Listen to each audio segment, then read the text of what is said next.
দেখো গাইস, খুবই ছোট ছোট দুটো পেয়ারা পেয়ে গেছি। তো দুটো যেহেতু আছে, একটা কিন্তু আমি খাবো, একটা আমার মাকে দেবো। চলো আমার মাকে দিয়ে আসা যাক। মা, মা তাকাও, এদিকে তাকাও না।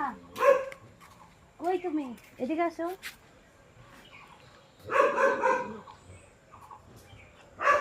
নাও পেয়ারা। দেখো গাইস, একটা এটা রয়েছে, এটা কিন্তু পেয়ারাটা কিন্তু ভীষণই টেস্টি। দেখো হালকা লাল লাল রয়েছে। আমাদের গাছের পেয়ারা আমার সব সময় এতটা ভালো লাগে বলার বাইরে। আর দুটো মাত্রই পেয়ারা ছিল, আর কিন্তু একটাও পেয়ারা নেই। জাস্ট এত বড় গাছটা, এটার মধ্যে নাকি এই দুটো পেয়ারাই জাস্ট ছিল আর নেই। হতে পারে আছে, কিন্তু দেখতে পাচ্ছি না আর। চলো টাটা, তাহলে দেখা হবে তোমাদের সঙ্গে নতুন ভিডিওতে। ততক্ষণ ভালো থেকো, সুস্থ থেকো, টাটা।